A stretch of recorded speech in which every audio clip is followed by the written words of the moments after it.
Hello दोस्तों, इस video में हम CSIR नेट जून 2024 मैथमेटिक्स पेपर का एक प्रॉब्लम सॉल्व करने जा रहे हैं। ये पार्ट सी का प्रॉब्लम है जो कॉम्प्लेक्स एनालिसिस से है और ये बहुत ही इंटरेस्टिंग और बहुत ही सिंपल क्वेश्चन है।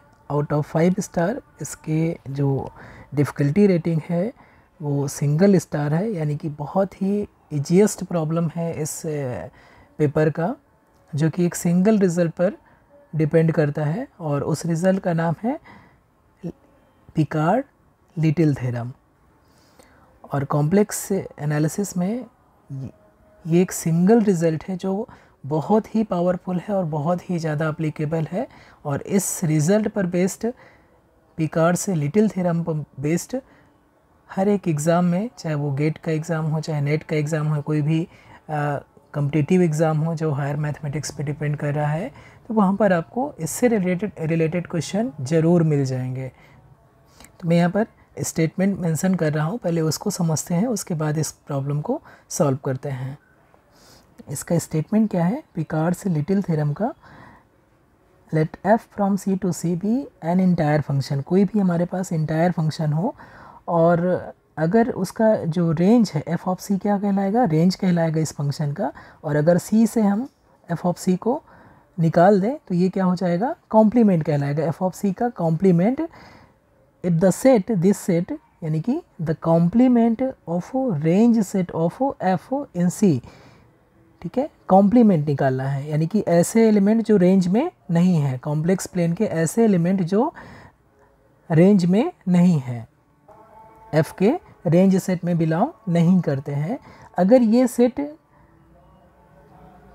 More than one element contain करता है, more than one element contain करता है, तो जो इसका कंक्लूज़न है वो बहुत पावरफुल है कि अगर ये जो कॉम्प्लीमेंट में अगर रेंज से बाहर एक से ज़्यादा एलिमेंट छूट गए, अगर रेंज से बाहर एक से ज़्यादा एलिमेंट छूट गए, यानी कि कॉम्प्लीमेंट ऑफ रेंज सेट में एक से ज़्यादा एलिमेंट हो गए और फंक्शन इंटायर है, तो डेफिनेटली वो सिर्फ और सिर्फ कांस्टेंट फंक्शन हो सकता है। ये इस रिज़ल्ट की ब्यूटी है कि अगर या तो इंटायर फंक्शन क्या होगा, पूरे कॉम्प्लेक्स प्लेन को कवर करेगा, या ज़्यादा से ज़्यादा एक पॉइंट छूट सकता है। अगर एक से ज़्यादा पॉइंट रेंज से छूट रहा है तो डेफिनेटली वो क्या हो जाएगा? सिर्फ और सिर्फ कांस्टेंट फंक्शन हो सकता है। अब इस प्रॉब्लम को समझने की कोशिश करते हैं। क्या कह रहा है? Suppose that f is an entire function. Entire function दिया, फर्स्ट कंडीशन हमारी फुलफिल कर रही है। साथ में कह रहा है कि जो मॉड ऑफ fz है वो ग्रेटर देन और इक्वल टू 2024 है for all z belongs to c। इसका मतलब कि जो फंक्शन f c से c में जो फंक्शन है, इंटायर फंक्शन है, उसका जो रेंज सेट है वो कैसा है? रेंज सेट कैसा हो जाएगा? रेंज सेट, ये हमारा एक डिस्क है जिसकी रेडियस कितनी है? ये रेडियस है 2024। तो जो यहाँ पर कंडीशन क्या कह रहा है कि जो मॉड ऑफ fz है वो ग्रेटर दैन इक्वल टू 2024 है। इसका मतलब जो फंक्शन है उसका जो रेंज होगा वो कहाँ पर लाई करेगा? इस डिस्क के बाहर लाई करेगा, इस डिस्क के बाहर लाई करेगा, इस डिस्क के अंदर नहीं हो सकता। इस डिस्क के बाउंड्री पर हो सकता है क्योंकि ग्रेटर दैन इक्वल टू दिया हुआ है, लेकिन इस डिस्क के अंदर नहीं हो सकता है। और इस डिस्क के अंदर कितने सारे पॉइंट हो जाएंगे? ये एक डिस्क है तो इसके अंदर बहुत सारे पॉइंट हैं, अनकाउंटेबली मैनी पॉइंट हैं। तो अगर हम देखें, इसको अप्लाई करना चाहें, तो ये क्या कह रहा है कि जो रेंज होगा यहाँ पर, जो f दिया हुआ है उसका रेंज क्या होगा? इससे 2024 रेडियस के जो डिस्क है, रेडियस का जो सर्किल है, उसके बाहर ही लाई करेगा। और उसके अंदर कितने पॉइंट छूट जाएंगे? हमें तो सिर्फ एक से ज़्यादा पॉइंट चाहिए, और यहाँ पर कितने हैं? इस डिस्क के अंदर कितने हैं? अनकाउंटेबली मैनी पॉइंट हैं। तो इसलिए इसकी रेंज में अनकाउंटेबली मैनी पॉइंट छूट रहे हैं, और इसलिए हम पिकार्ड थ्योरम अप्लाई कर सकते हैं। और पिकार्ड थ्योरम से ये क्या हो जाएगा? पिकार्ड थ्योरम से इस फंक्शन को कांस्टेंट होना ही पड़ेगा। तो हमारा सेकेंड ऑप्शन करेक्ट हो जाएगी कि फंक्शन मस्ट बी कांस्टेंट, क्योंकि ये जो इसका रेंज है वो इस डिस्क के बाहर लाई कर रहा है, और इस डिस्क में कितने एलिमेंट हैं? अनकाउंटेबली मैनी एलिमेंट है जो इसके रेंज से बाहर हैं, और इसलिए पिकार्ड्स लिटिल थ्योरम इंश्योर करेगी कि ये फंक्शन कांस्टेंट ही हो सकता है।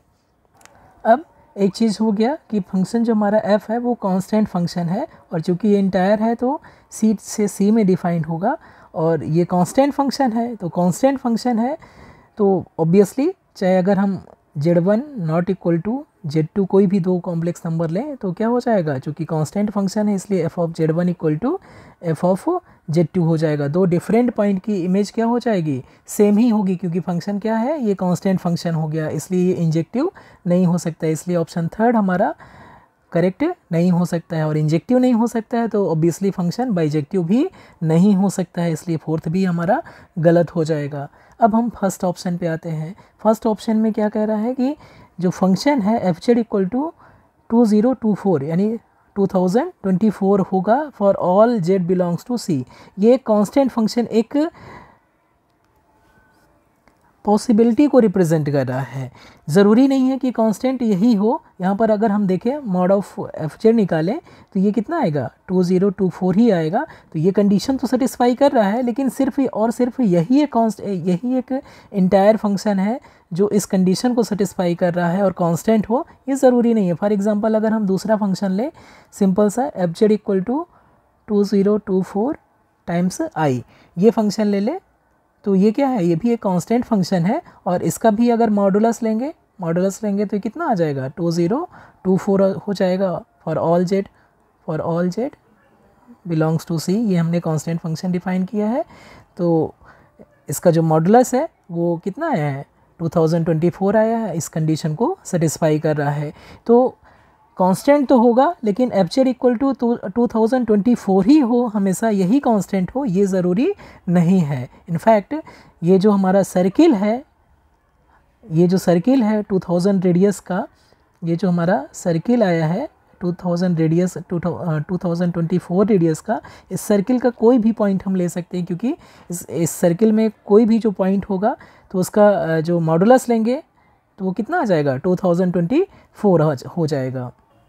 इनफैक्ट इस सर्किल के बाहर का कोई भी पॉइंट ले सकते हैं। फॉर एग्जांपल अगर हम फंक्शन ले लें एफ जेड इक्वल टू 2025 ले लें, तब भी इसका मॉडुलस लेंगे तो कितना आएगा, 2025 आएगा, और ये ग्रेटर देन क्या है, 2024 है। इस कंडीशन को सेटिस्फाई कर रहा है for all Z belongs to C. तो इस सर्किल जो 2024 रेडियस का सर्किल है, इस सर्किल के बाहर का कोई भी एक पॉइंट हम कंसीडर करें और कांस्टेंट फंक्शन डिफाइन कर दें तो वो इस कंडीशन को सेटिस्फाई करेगा और इंटायर फंक्शन भी होगा। इसलिए हमारे पास अनकाउंटेबली मैनी चॉइस है ऐसे कांस्टेंट फंक्शन, ऐसे इंटायर कांस्टेंट फंक्शन डिफाइन करने की जो इस कंडीशन को सेटिस्फाई करे। इसलिए f हमेशा एफ जेड इक्वल टू 2024 ही होगा, ये ज़रूरी नहीं है। इसलिए हमारा फर्स्ट ऑप्शन भी इनकरेक्ट हो जाएगा, तो सिर्फ और सिर्फ सेकेंड ऑप्शन ही यहाँ पर करेक्ट होगा।